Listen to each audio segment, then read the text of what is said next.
Assalamualaikum warahmatullahi wabarakatuh. Kembali lagi bersama Umi Nopi. Sobakul khair. Nah, anak Umi yang soleh dan soleha, alhamdulillah kita sudah masuk LK yang ke-6 dengan mata pelajaran ilmu pengetahuan alam atau IPA.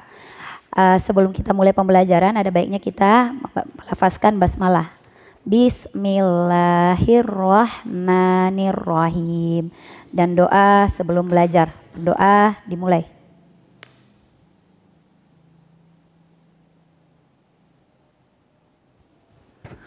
Berdoa selesai. Nah, sebelum kita mulai lagi, Umi tanya kabarnya dulu ya. Jawabannya seperti biasa dan harus lebih semangat ya hari ini. Hari Senin harus lebih semangat. Apa kabar anak Umi hari ini? Alhamdulillah, luar biasa, Allahu Akbar. Iya, kita masuk pelajaran hari ini yaitu pelajaran tentang perkembangbiakan tumbuhan. Tumbuhan, ya, setiap manusia ini yang ada di muka bumi ini pasti pernah lihat tumbuhan. Dan tumbuhan memiliki peran penting bagi kehidupan manusia. Baiklah, kita bahas dulu manfaat tumbuhan bagi manusia ya. Manfaat tumbuhan bagi manusia yang pertama itu yaitu sebagai sumber energi bagi manusia. Nasi yang kita makan itu asal muasalnya itu dari mana sih? Anak Umi tahu nggak? Ternyata nasi itu juga berasal dari padi, ya kan? Dari padi, dan padi itu adalah sejenis tumbuhan. Maka manfaat tumbuhan bagi manusia salah satunya adalah sebagai energi bagi manusia. Kalau kita udah makan, apalagi makannya dengan melafazkan bismillah ya, dengan tangan kanan, dengan sunnah-sunnah Rasul yang Rasul contohkan. Nah, makanan kita bukan hanya untuk sebagai sumber energi tapi juga sebagai sumber pahala bagi kita. Yang kedua yaitu sebagai sumber vitamin untuk menjaga kesehatan. Anak Umi tahu nggak tumbuhan apa yang berfungsi sebagai kesehatan mata? Iya betul, jawaban yang benar adalah sayuran, apalagi sayuran yang berwarna ya. Ya iyalah Umi, semua sayuran berwarna. Iya, semua sayuran baik untuk kesehatan mata. Selanjutnya yaitu sebagai sumber oksigen untuk bernafas.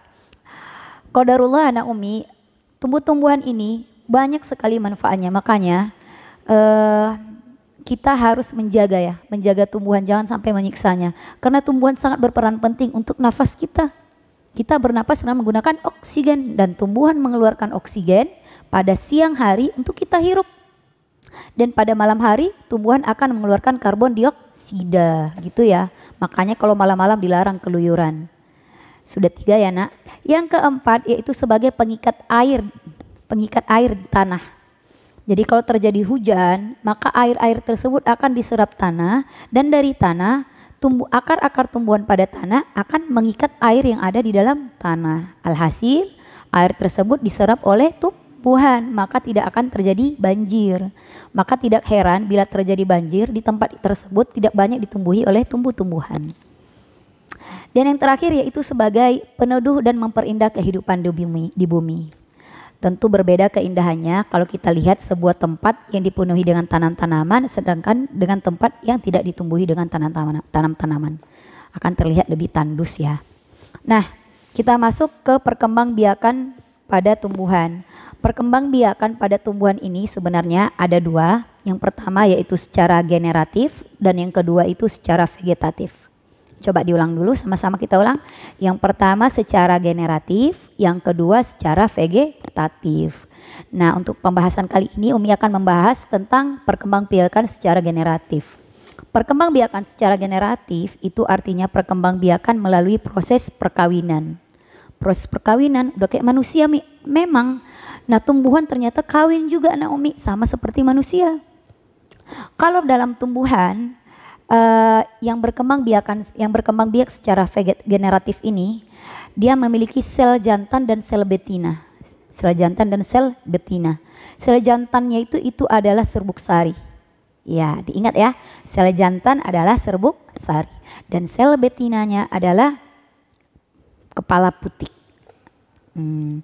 Nah, pembicaraan tentang perkembangbiakan secara generatif ini sebenarnya Allah Subhanahu wa taala sudah berfirman di dalam Quran surah Al-Hijr ayat 22.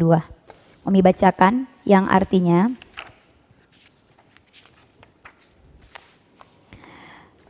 kami telah meniupkan angin untuk mengawinkan tumbuh-tumbuhan, dan kami turunkan hujan dari langit. Lalu kami beri minum kamu dengan air itu, dan sekali-kali bukanlah kamu menyimpannya. Bukanlah kamu menyimpan. Quran Surah Al-Hijr ayat 22. Nah, di dalam Al-Quran, Quran Surah Al-Hijr ini menceritakan tentang proses perkawinannya tumbuhan dibantu oleh angin yang Allah tiupkan. Masya Allah. Tiada satupun kejadian di muka bumi ini kecuali atas izin Allah Subhanahu wa Ta'ala. Bahkan angin yang bertiup pun ada rencana Allah di dalamnya ya, untuk mengawinkan para tumbuhan kita. Nah, bagaimana proses terjadinya perkawinan ini akan kita simak pada video berikut ini. Check it out. Oke teman-teman, sekarang kita mulai dengan penyerbukan yang dibantu oleh angin. Padi merupakan tumbuhan yang serbuk sarinya mudah terbawa angin, maka seringkali proses penyerbukannya dibantu oleh angin. Nah, ini adalah padi yang belum memiliki buahnya, yaitu masih memiliki benang sari. Ketika angin berhembus dan melewati benang sari, maka serbuk sarinya terhempas. Maka ada serbuk sari yang jatuh ke putik. Dan serbuk yang telah jatuh di putik akan turun ke ovarium. Setelah itu, beberapa waktu ke depan, benang sari dan penutupnya akan rontok. Lalu tumbuhlah buah padi. Nah, begitulah proses penyerbukan pada padi oleh angin.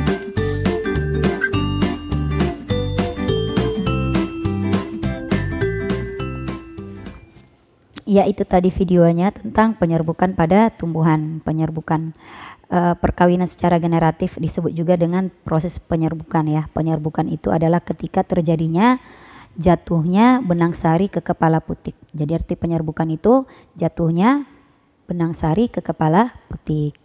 Nah, bagian-bagian pada tanaman ternyata banyak ya bagiannya. Apalagi pada bagian penyerbukan. Penyerbukan itu terjadi di bagian mananya, Mi? Di pada bagian bunga. Bunga mempunyai bagiannya masing-masing, ada yang namanya mahkota, ada kepala sari, ada benang sari, ada kepala putik, ada tangkai putik, ada bakal buah, ada tangkai buah, dasar bunga, dan kelopak. Nah, yang berperan penting dalam proses penyerbukan hanya dua, Naomi, diingat, yaitu sel kelamin pada jantan yang disebut dengan benang sari, dan sel kelamin betina yang disebut dengan kepala putik. Jadi kalau ada pertanyaan, sebutkan atau tuliskan dua bagian terpenting dari tumbuhan yang mengalami proses penyerbukan. Jawabannya yaitu benang sari dan kepala putik. Baiklah, selain dari tadi angin, ternyata ada juga hewan-hewan lain yang Allah ciptakan untuk membantu proses penyerbukan tersebut. Siapakah mereka? Penyerbukan bunga oleh hewan. Yang pertama ada lebah, ada burung, dan kelelawar. Teman-teman, yang pertama kita akan melihat penyerbukan dengan bantuan lebah.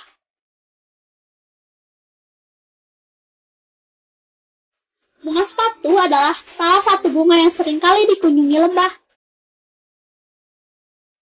Lebah akan datang dan menghisap nektar bunga, sementara kakinya menginjak serbuk yang ada pada benang sari. Lebah suka berpindah posisi untuk mencari-cari nektar, sehingga kakinya yang telah menginjak serbuk sari akan mengenai putik bunga. Lalu serbuk sari akan menyerap ke dalam, hingga akhirnya serbuk sari akan bertemu dengan bakal buah.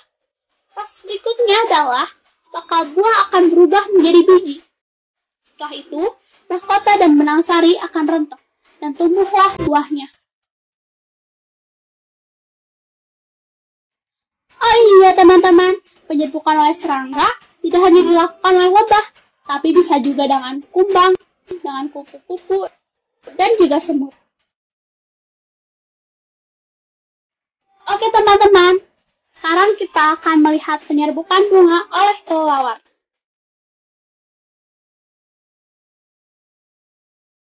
Salah satu bunga yang penyerbukannya sering dibantu oleh kelelawar adalah bunga durian.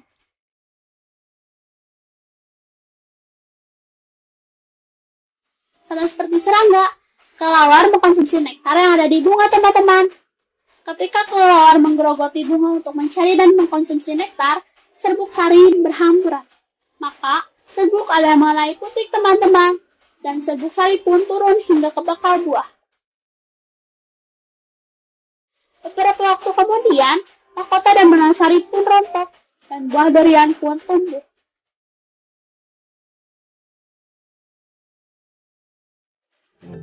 Nah, ciri-ciri tumbuhan yang mengalami perkembangbiakan secara generatif biasanya kita lihat jika ada di dalam tumbuhan tersebut yang asal muasalnya itu sebenarnya dari awalnya bunga akan berubah menjadi buah. Contohnya tumbuhan apa, Naomi? Ada yang namanya belimbing, ada namanya apel, apalagi yang dia dari bunga menjadi buah, banyak ya. Ada lagi yang namanya jambu. Ada lagi apa lagi? Tumbuh-tumbuhan. Coba anak Umi selidiki di rumah, lihat atau jalan-jalan, lihat tumbuhan apa saja yang awalnya itu adalah bunga, kemudian berubah menjadi buah. Iya, itu dia ya. Ya, demikian video pembelajaran kita kali ini. Karena tadi kita sudah buka dengan melafazkan bismillah, maka kita akhiri dengan melafazkan hamdalah. Alhamdulillahirabbil alamin. Jangan lupa anak-anak Umi untuk murojaah. Hari ini kita murojaah Quran surah Al-Jin dan juga At-Tariq. Terus sedikit kata penutup dari Umi ya. Anak Umi yang soleh dan soleha, banyak-banyaklah bersyukur kepada Allah Subhanahu wa taala, baik dalam keadaan senang maupun sempit, susah, dalam keadaan sempit maupun lapang.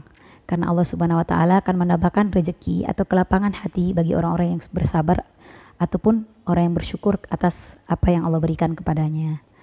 Cukuplah rasa syukur bagi kita ketika kita hari ini masih Allah berikan hidup sampai saat ini, dan masih Allah berikan kita kesempatan untuk dapat melihat, berjalan, makan, ya, mendengar, dan banyak hal lain dari tubuh kita yang masih Allah berikan nikmat untuk dapat melakukan sesuatu.